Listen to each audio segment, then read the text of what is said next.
5ஆம் அதிகாரம் 2ஆம் வசனம் சொல்லுகிறது, தூசி உதறிவிட்டு எழுந்திரு, ஓ எருசலேமே வீற்றிரு, சிறைப்பட்டு போன சீயோன் குமாரத்தியே உன் கழுத்தில் உள்ள கட்டுகளை அவிழ்த்து விடு என்று கர்த்தர் சொல்லுகிறார். வசனத்தின்படியாக தூசி உதறிவிட்டு எழுந்துகிற நாட்களா இருக்குதுங்க.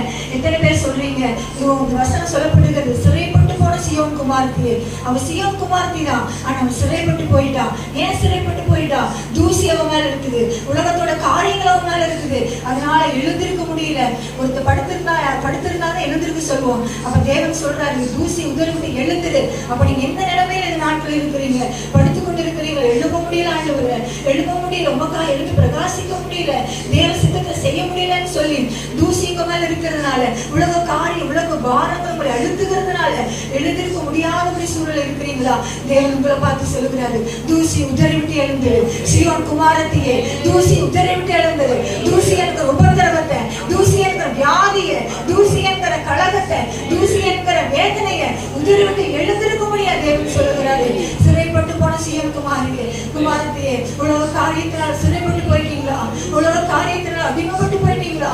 உலகத்தோட கவலையினால இதோ கழுத்தில் உள்ள கட்டுகளா கட்டப்பட்டு போயிட்டீங்களா? என் தேவன் அவிழ்க்கும்படியா விரும்புகிறாரு, அவிழ்க்கும்படியா விரும்புகிறாரு. ஒப்புக்கொடுங்க ஆண்டவரே. ஓ தூசியை போல இந்த உலகம் என்னை போட்டு அழுத்துது ஆண்டவரே. உமக்கா எழும்ப முடியாதபடிக்கு, உமக்கா எழுந்து பிரகாசிக்க முடியாதபடிக்கு, என் தேவனுடைய சித்தத்தை செய்ய முடியாதபடிக்கு இந்த உலகம் என்னை அழுத்துது ஆண்டவரே.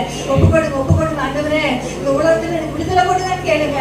இந்த உலகத்துல எனக்கு விடுதலை கொடுப்பீராக, உலக சிந்தனையில விடுதலை கொடுப்பீராக, உலக காரியங்களை விடுதலை ஆக்குவீராக. சிறைப்பட்டு போன சீயோன் குமாரத்தியே, இந்த நாளில் தேவன் மனதிருக்கும் உள்ளவராக இதோ சிறைப்பட்டு போன சீயோன் குமாரத்தியை நோக்கி தேவன் கலங்கி இருக்கிறது பார்க்கிறேன்.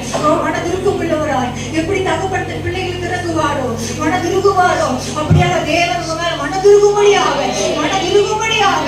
இருக்கிறத பார்க்கிறேன். ஒப்புக்கொடுங்க ஆண்டவரே. இந்த உலகம் வேண்டாம்பா, அப்ப நீங்க தான் வேணும், நீங்க தான் வேணும், எசப்பா நீங்க தான் வேணும். எல்லா கரங்களை உயர்த்தி சொல்லலாம், ஆண்டவரே நீங்க தான் வேணும் ஆண்டவரே.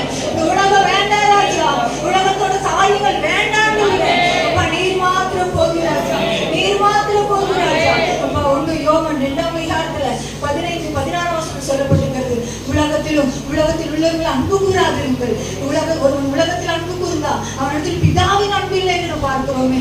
ஏனெனில் மாம்சத்தின் இச்சை, கண்களின் இச்சை, ஜீவனத்தின் பெருமை எல்லாவற்றிலும் பிதாவால் உண்டானவைகள் அல்லவே என்று பார்க்கிறோம். அப்படியாக நம் உலகத்தார் அல்லங்க, நம் உலகத்தார் அல்லங்க.